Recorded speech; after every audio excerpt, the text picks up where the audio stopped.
This presentation is brought to you by the SDG Decision Education Center.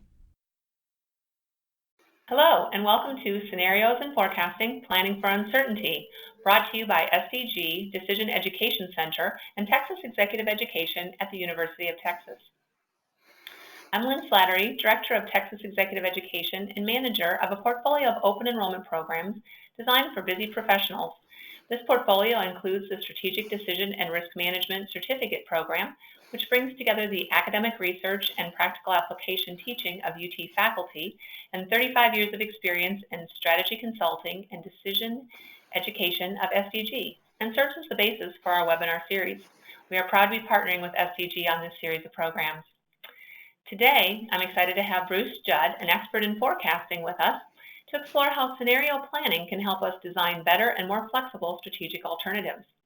Bruce Judd has over 45 years of experience as a consultant and educator, guiding decision makers involved in high-stakes, high-risk, and high-conflict decisions. He is a partner with Strategic Decisions Group and the Executive Director of the SDG Decision Education Center, which provides training and capability development to organizations and individuals. Bruce is the lead instructor in many classes that are part of the Strategic Decision and Risk Management and Certificate Program here at Texas Executive Education. One of those is our two-day class in Scenarios and Forecasting, and today's webinar brings you some of the key takeaways from that program. Bruce, I'll turn the floor over to you to begin. Well, thank you, Lynn, and thanks to all of you for joining us. I'm very happy to be here today.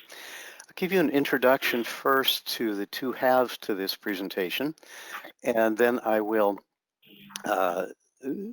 be available to answer questions. So imagine that you're making major decisions and you're coming after any one of these predictions have been made by experts in their field. For instance, Bill Gates. 2 years from now, spam will be solved. Here's Robert Metcalf, professor at the University of Texas, makes a prediction about the internet.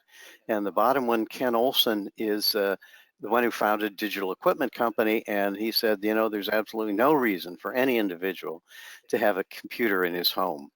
That was 1977. And if we go back further in time, we get the Surgeon General of the US saying we can close the books on infectious diseases. How about Decca Recording Company rejecting the Beatles because we don't like their sound and guitar music is on the way out? I've got a third set here going back even further. The first one is about a potential investor in the radio back in the 20s saying the wireless internet, the wireless music box has no imaginable commercial value. Who would pay for a message sent to absolutely nobody in particular? And the last one, we have Sir William Preece, if I've said that right, chief engineer of the British Post Office, who says, Americans have need of the telephone. Boy, that's sure true. But we do not. We have plenty of messenger boys. So what all of these forecasts have failed to recognize is the highly uncertain nature of the future. Decision makers deserve better. Forecasters are the ones who must provide the credible assessments of what might happen, and high quality forecasts need to reflect the full range of uncertainty.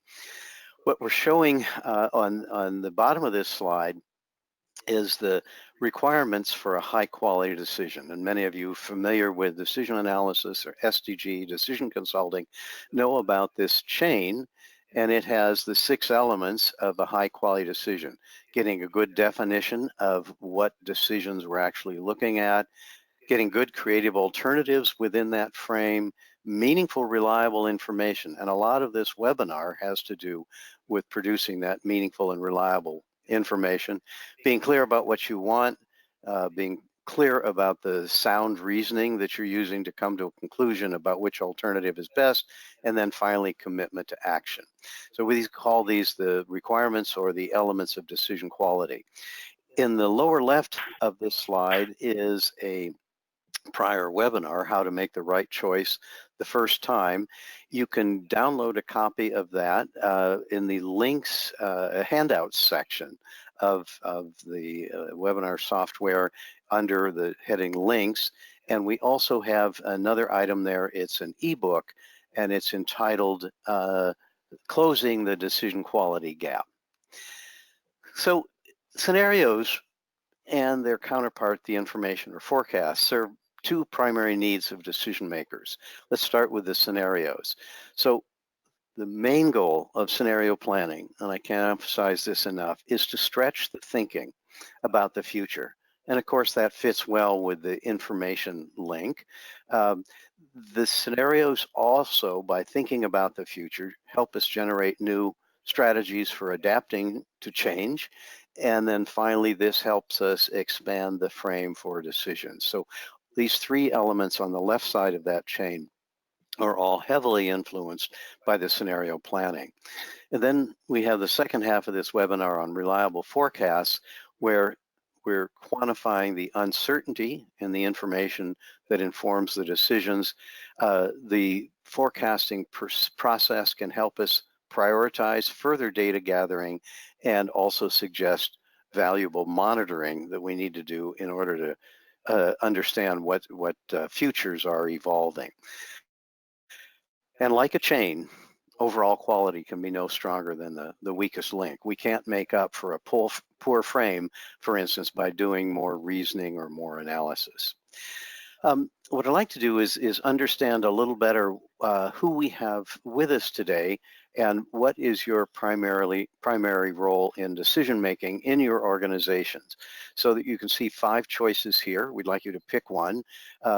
You are primarily a decision maker for your organization, or you're in decision support, and that could be a decision consultant, it could be a decision analyst. You're a scenario planner. Maybe you're running an annual scenario planning process. Number 4 there, you're the forecaster or something else. We'll allow just a couple more seconds for you to choose your answer, and then please submit your answer, and now let's close the poll. So what do we have? Decision support. Gosh, I'm not too surprised at this.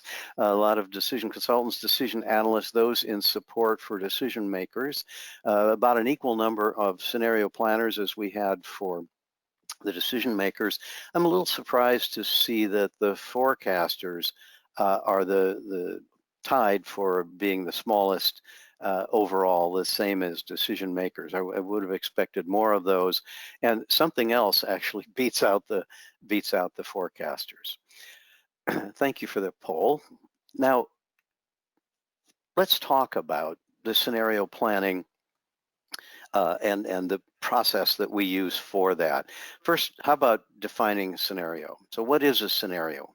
Well, it's a coherent sequence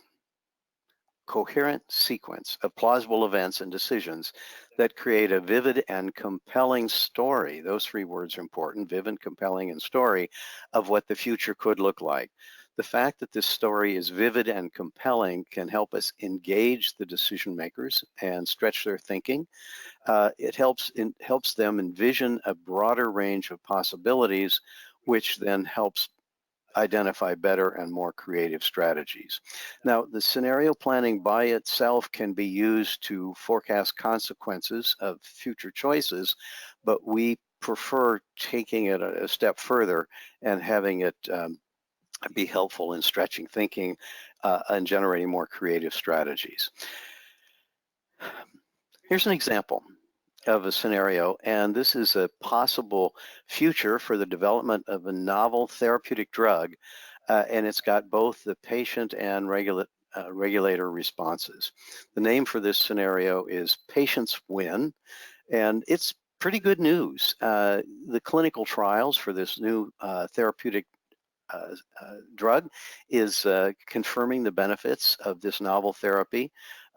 Negative side effects are decreasing, and therefore the regulators are applauding what's happening, and they approve this new therapy rapidly. What about the patients? Well, they embrace the new therapy. They move from the standard of care toward this new therapy because they see lower side effects and several benefits that were shown in the clinical trials. Pricing aligns with the long-term value. Patient access is not a barrier, either initially or continued over time. And spending on innovation increases, and it was innovation, of course, that produced this novel therapy. The spending on that increases, and the innovative insurance plans emerge. So we want you to view this set of bullets here as a vivid story of what could happen. And then a biotech company, for example, could determine how it fares in this scenario. Now, let's take it a step further. I mentioned two things here. One was the innovation, and one was what's happening with the regulators.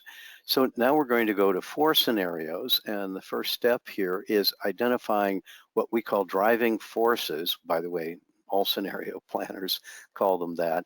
Driving forces, and one of them, as I mentioned already, is innovation. Down at the bottom of this graph, innovation has stalled out. The top of the graph, innovation is running strong and in clinical trials demonstrating lasting benefit from this new therapy. Now, the other driving force, something that's both important and highly uncertain, is what is the attitude of payers, those who are paying for the therapy, and regulators. On the left, they basically like the status quo. They favor the current standard of care. And on the right, they're embracing the new therapy. Where does the scenario go that we just described? Well, it's in the upper right. And this story that we've woven highlights how the future might play out. Down below it, we'll have another scenario where innovation has stalled. Payers will pay, however, but it's for a limited time. They'll give patients the benefit of the doubt for a limited period of time only. It becomes harder and take longer to demonstrate benefits. There's higher risk to the early adopters of this therapy. The patients who are willing to try it face the risk, will it continue to get reimbursed? And innovation is stalled, spending on innovation, while it increased initially, ultimately is judged to be ineffective and stalls out. So that's a negative compared to the one above it. There's another negative in the upper left-hand corner.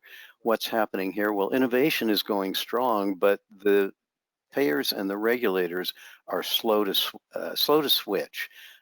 Pricing is under pressure. Fewer competitors are willing to spend. Biotech start to consolidate. Innovation is ultimately starved, except for the most extreme cases, and promotional costs increase, patient lose potential benefits. So that's a negative quadrant, positive on the innovation, but not in terms of reimbursement of the therapy. And then in the lower left-hand corner, as you might guess, is stalled innovation, favoring the standard of care for the payers and the regulators. And so there's very low incentive for the patients here to switch for the new and novel therapy, which is most likely much more expensive. So how does a biotech use this, for example? Well, they can use this to pressure test against these scenarios. And as the red arrow in the middle indicates, pressure test it against the lower right and upper left scenario. It's pretty obvious in the upper right that it's a win for everybody and bad in the lower left. So you pressure test your strategies against these scenarios in the lower right and in the upper left. And that's how this could be used for a non-quantitative use by the biotech company, for example, of these scenarios. So now let's explore a little bit more with another poll. What's the role of scenarios in your organization's decision making? You've got 5 choices here. A, we don't use them.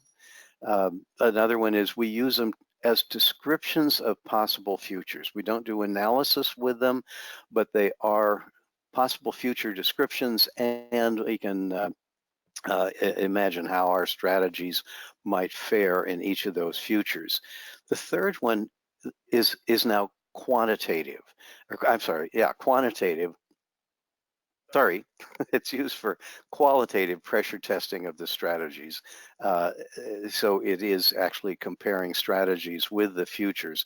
The fourth one, sorry for my earlier error, is where we've quantified the likelihood of the various scenarios, and we use that for probabilistic analysis. And number 5, I don't know. So submit your vote, and now let's close the poll. So what do we see here? Several people who either don't use them or don't know. Those were the two lowest.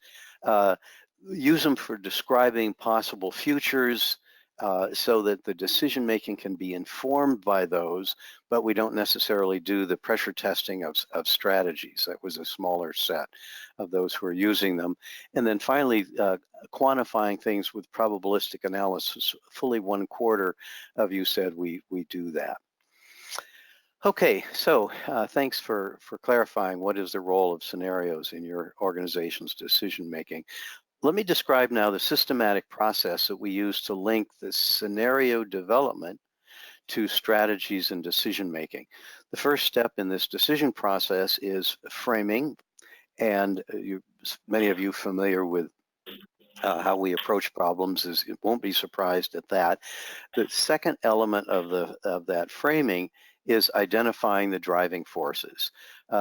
Second step in the process is those scenarios that you saw earlier, and then generating strategies in step 4.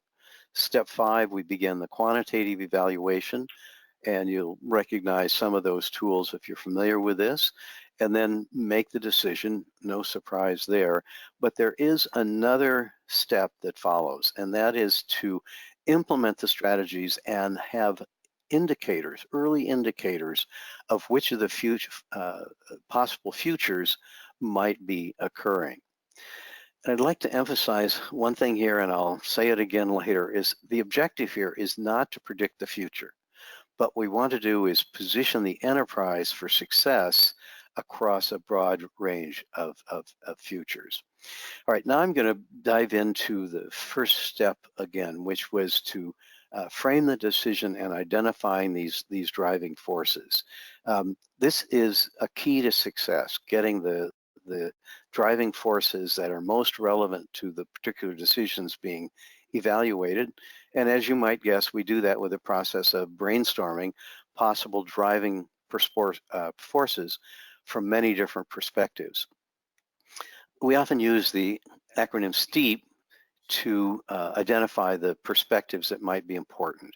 I was involved in a strategic planning and decision analysis project years ago where our client actually brought in a set of experts on each of these elements of the STEEP framework, the social, technological, environmental, economic, and political. And those experts worked with the leadership of this organization over a 2-month period to help stretch their thinking on each of these dimensions. And the leaders of that organization said at the end of it, this is has been very, very helpful. Here's an example for a different industry. This was a company looking at solar technologies, and one of the key driving forces that influenced their future was U.S. energy policy. Now, what we want to identify for each of these driving forces is a set of polar opposites. Here's where traditional fuels is the U.S. energy policy, and here's a shift to green technology. Polar extremes in this driving force, and those were going to be important in determining how well this company fared. We do this for 2 different driving forces. The second one in this case was oil and gas supply, which is either constrained or there's ample oil and gas, and you can imagine the future that this company would face if oil and gas supply is quite ample and the U.S. energy policy is facing traditional fuels. Not so good. Next step that is a key to success and is not all that easy is to identify vivid and compelling stories of what might happen in each scenario. So here's a representation of that matrix you saw earlier. We had in the upper right-hand corner the scenario that I first described, and you remember that there were several bullet points describing that scenario. These are key factors that characterize this scenario, and there are several things listed here that you might want to consider. We had taken into account what innovation is doing, what the regulators were doing, etc. We then wove those into a coherent and compelling story. And then, this was fun, come up with a succinct name. You remember Patients Win. We also had another one, that Payers Will Pay. The more vivid, the more extreme, the more believable story, the more it will stretch the thinking of decision making. So can you try these different pairs and try these different pairs as a way to think about how you might characterize the scenarios. Okay, so I'm going to shift now to the second part of this, which is effective forecasting. When Lynn introduced me, she said, I've done a lot of this, often done a lot of it in the context of when we didn't have data. We'll talk more about that as this goes on. But first, let's define, what do we mean by a forecast? Well, it's an estimate, or it could be a projection of possible future events or trends, could be a range of possible outcomes. So one example of a projection of future events might be the winner of an election, or upward or downward trend in market prices, or when it comes to quantifying a particular unknown quantity using a probability distribution, in this case sales of a new product in the year of launch, or maybe in the third year that it's on the market. All of those are different forms of forecast. But what about predicting the value of coins in a jar before we count them? I happen to have him here, and it's heavy, about a 9-pound traditional mason jar full of coins. You can see that it's full all the way to the brim, and it's heavy. The coins that we have here are all US coins. I'll slowly rotate this so you can see it looks pretty much the same all the way around. The denominations that we have here in the jar are dollars. Those are the gold ones that you can see. We also have quarters and, whoa, that's heavy. Nickels and dimes and pennies. We don't have any 50-cent pieces here. And by the way, there are no tricks. So there are no air holes in it. There are no bubble wrap or toy blocks holding it. So what we want to do is we're going to make a forecast that we can resolve before the end of this webinar on how, not how many coins are in the jar, but what is the value. So take a minute to think about that. Hold it up again if you want. And then what we'd like you to do is answer this question. What is your best estimate of the value of coins in that money jar expressed in US dollars? Is it between 1 and 100, or somewhere in the 200s? Somewhere in the 100 to 200 range, somewhere in the 200 to 300 range, 301 to 400, or more than 400. So look at those 5 choices and give us your best estimate. And some of you are saying, I want to give a range. I want to give a range. But here we're asking just for a single point forecast. Okay, so last call. Take a couple more seconds and hit submit. Now let's close the polls. Let's see what you said. Wow, several of you in the range of 101 to 200, and that was 40% of the group, and the others are down in the 1/4. A few of you, about 9–10%, said 300 to 400, and 3% of the group said more than 400. It wasn't that heavy. Okay, let's come back. So how did you do that? Did you forecast the value directly? In other words, just produce a single number and you clicked on the range there that contained that number? Or did you consider some of the related variables, such as, well, what type of coins were in the mason jar? How many of them were there? And think hard about those. not necessarily quantifying them yet, but thinking about the range. So there could be a lot of pennies in there. How many did you see? Could be a lot of dollars in there, and those would have a factor of 100 difference on the effect of the overall value.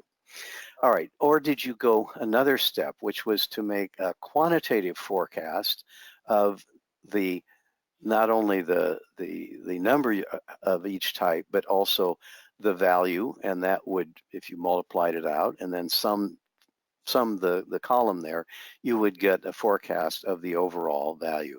That in that case, you would have built a model. So all three of these approaches result in a forecast, and it could be a single point that we ask you to consider or a range. So how do most of you make most of the forecast most of the time? Three mosts there. Do you make direct forecasts, as was on the left side of the screen, based on your knowledge or based on research? I consider factors that affect my forecast. I think hard about them before I make the forecast.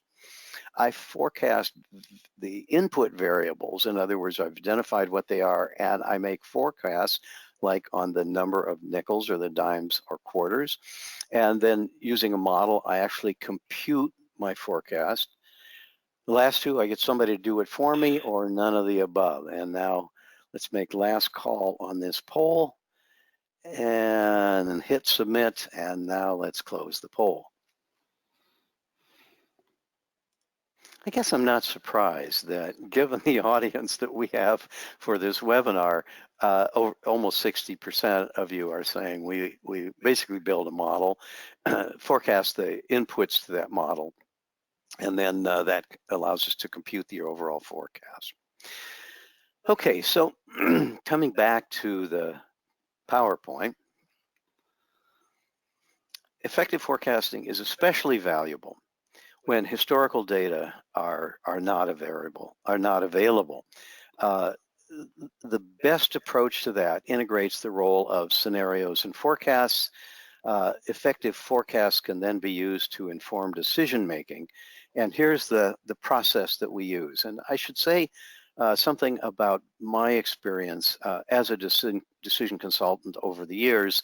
I've done a lot of projects where historical data simply were not available. For instance, working with Carl Sagan on developing a overall probability that the US would contaminate the planet Mars with its Viking lander in the early 70s, or understanding the possible probabilities and consequences of theft of toxic material or nuclear material from a government repository. I found those to be very challenging and also very rewarding, as decision makers have embraced the results of what we did. Now, how did we develop those forecasts? Well, we started with framing the decisions that could be informed by the forecast, identifying the relevant information. And by the way, on the what are we going to do about the contamination of the planet Mars? The decision there was, are we going to launch the Viking lander or not? That was a $1 billion program back in the 70s, and that was the decision that we framed. We then identified the relevant information and sources of information. I got to work with, for instance, Nobel laureate Josh Lederberg and others on that project. We designed and parameterized or created input parameters for forecasting models, made unbiased assessments, and then calibrated the experts, and then finally integrated historical data where we had them for the future forecasts. And one of the steps in this process that I think is so important is making these unbiased assessments and also calibrating the experts. And by calibrating, I mean just how accurate are they? Here is a graph called a calibration curve. You actually see a straight line on it. Along the horizontal axis is the assessed probability. For instance, if a probability of 80% were assessed, then the calibration question is, does that actually happen 80% of the time? And if someone is making 80% assessments and they occur, success, for instance, occurs 80% of the time, then we'd say that person is perfectly calibrated. Some years back, in doing this course, Jay Anderson from Eli Lilly and Company presented a graph that showed the experience tracked over 13 years at Eli Lilly and Company on 730 probability assessments. Now, we've known and worked with the folks from Lilly for a very long time, have many good friends there, and have high respect for what they do. And the data that Jay presented some years back where there were 164 out of the 730, 164 assessments, somewhere between 75 and 85%.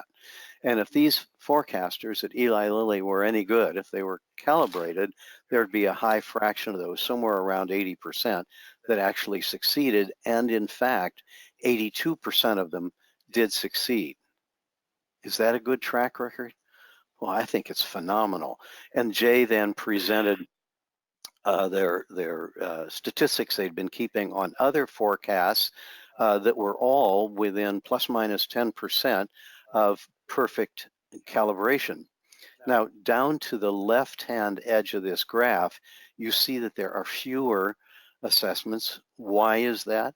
Well, because these are low probabilities, and if you're looking at assessments of will we succeed in clinical trials in doing the drug development at Eli Lilly and Company, these programs either die a natural death or they are killed in favor of more promising programs. So where do these numbers come from? And of what value are they? Well, Jay Anderson and someone I'll introduce in a minute provided many of these assessments. The real benefit is when these subject matter experts say something will succeed with a probability of X percent, they're right. And it was Jay Anderson who presented this. And in our course upcoming in November on scenario planning, Charles Persinger will be part of the course. Charles is the one who, along with Jay, has done many of these assessments, and he'll actually present 20 years, not 13 years, but 20 years of calibration data. Maybe some of you saw a webinar that Charles and Jay did in the early part of this year and saw the results. But for those who haven't seen it, I'll let them deliver the surprise as they discuss not only what the results of calibration have been, but also what is their approach and what have been some of their keys to success. So effective forecasting provides the quantitative information that we need to evaluate the scenarios and strategies. And so I'm going to move to conclusion now. First, on scenario planning, don't make the mistake that your scenarios will actually predict the future. These are primarily useful for stretching thinking of decision making, and they do that very well. They provide scenarios against which we can pressure test strategies and their robustness. There is a process for quantitatively evaluating the possibilities and probabilities of these scenarios, and these scenarios often suggest leading indicators that we can use to give us early warning of what scenarios might be evolving.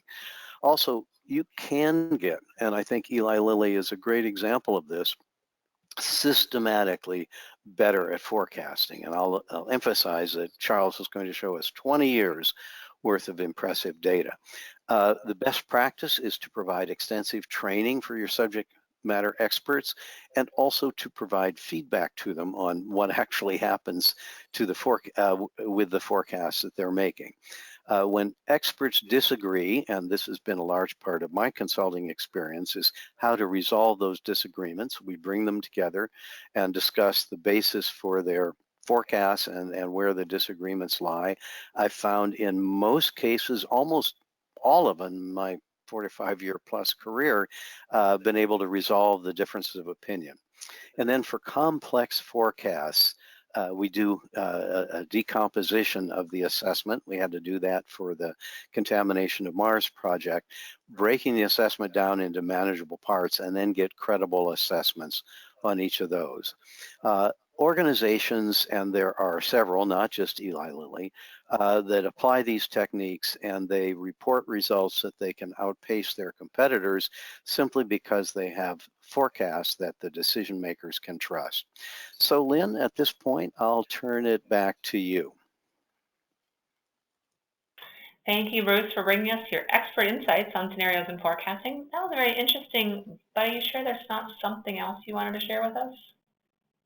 Oh, I almost forgot. All right, so now the moment you've been waiting for.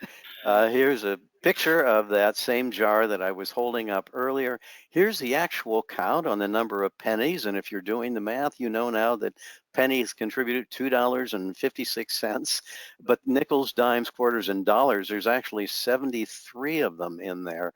If we do the math, then we can get the actual value, dollars, of course, contributing a lot more actual value than pennies, and the total value is, drum roll, $152.81. The question is, are you surprised? Okay, Lynn, now back to you. Thank you, Bruce. We needed that answer. I know someone else there has figured that out, and they came up with $152.81, and they needed to know that. We'll go to some of your questions. And the audience had asked, how can we best make sure we ensure that scenarios include more than just perceived wisdom? How do we accurately evaluate black swans? Yeah, what is a black swan? I was in Australia once giving a set of courses, and there was a pond, and it was full of black swans. I could see them and count them.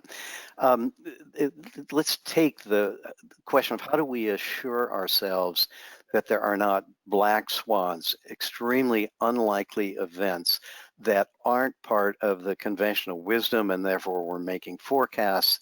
How can we take them into account? Back in the early 70s, when I first got involved in nuclear reactor safety, they actually called some of these events, instead of black swans back then, we didn't have the benefit of Taleb's book, they were called the unknown unknowns, or UNKs for short.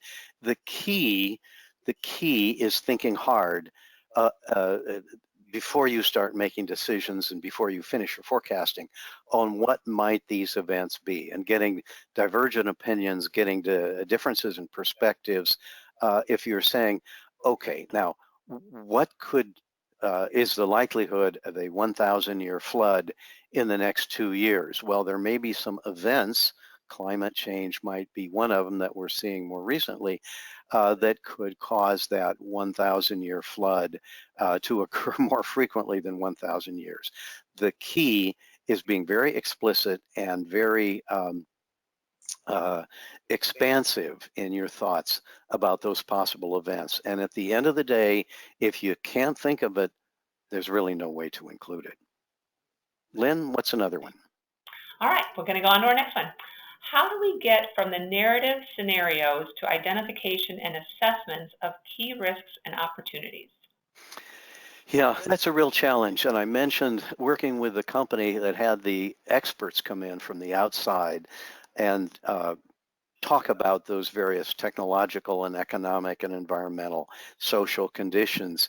At the end of that, the project leader from that company introduced me and said, and now a miracle happens, because they were fascinated to see how could we quantify the possibilities and the probabilities. Remember that matrix of the 4 scenarios, a couple of them good, a couple of them not so good, and the key to making the quantitative, the possibilities and the probabilities, is to take those vivid scenarios and come up with at least 4, one in each quadrant, very specific scenarios. In other words, we have defined exactly in that scenario, what are the regulators, what are the payers doing, what has the innovation produced. Very specific descriptions of each of those characteristics, and then assessing the relative probability of each of the 4 representative scenarios in the quadrant. And the key to making this work in a logical and defensible way is that these scenarios need to be representative of all the possibilities in each quadrant. They need to be collectively exhaustive and mutually exclusive among the four of them. And that's a real forecasting challenge, but it can be done, and it can very effectively inform decision making. Okay, awesome. We have time for maybe just a couple more questions. I'm trying to scroll through and see what people are asking about in addition. And there's some things around the driving forces. So I'm going to read this one and see if this is kind of maybe accumulates a few questions. What do you do if you think there are more than two driving forces that have a big effect or high degree of uncertainty? Yeah, and both of those last two things you said, Lynn, are important. Big effect, i.e. they're important, and high degree of uncertainty. There's no requirement that you stick to just two driving forces. I've seen work done by Boeing and other airlines where I believe there were three. Shell Oil is a company that has been in the scenario planning business for many years and has given them a real advantage based on the insights that they generated by doing that. But there's no real requirement that you stick with two.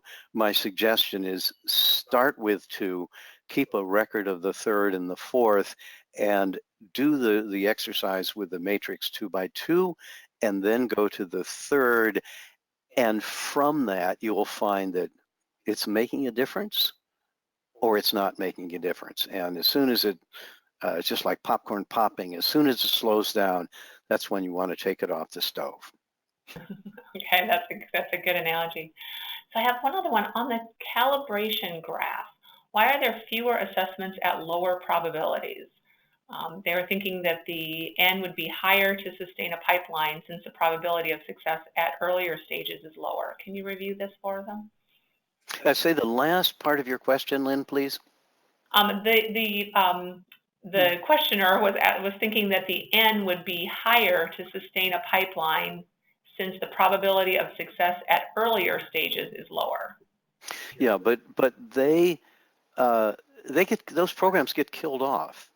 And by the way, I want to emphasize something here. The assessments that they're making at Eli Lilly will be for the current phase or the next phase or the next phase. And in each case, those assessments are conditional on success of the previous stage. So once you've seen previous successes, you might be more confident that the next stage will succeed.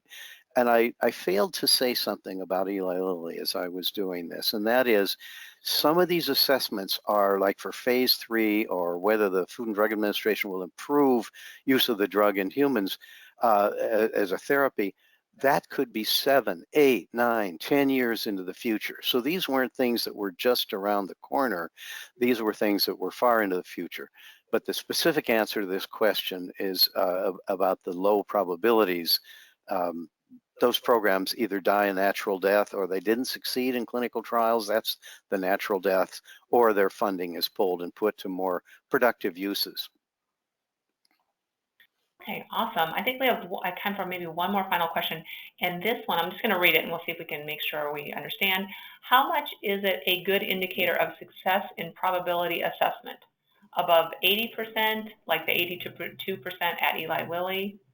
They're looking for kind of where's your feel-good success rate come in?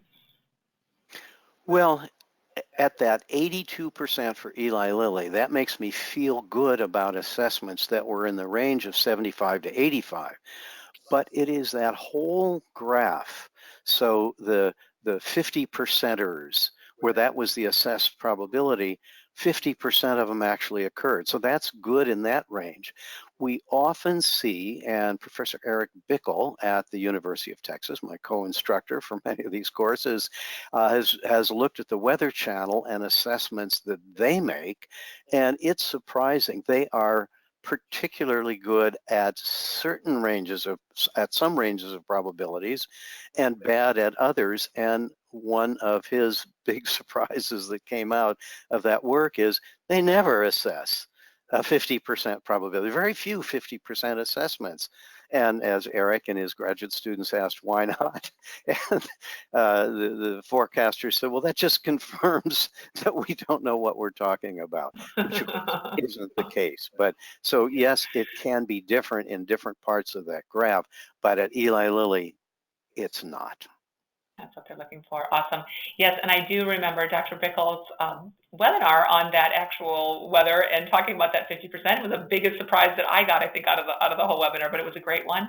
For those of you that missed that one, go to the SDG website and pick up that webinar and others that you may have missed in the past. So today, this is all the time that we do have. I do want to thank you very much again, Bruce, for sharing all your great insights with us. That was fantastic. And I wanted to share and thank all of our audience members for taking part in this today. We look forward to seeing you again very soon. Let us know what we can do to help you in the meantime. Have a great day.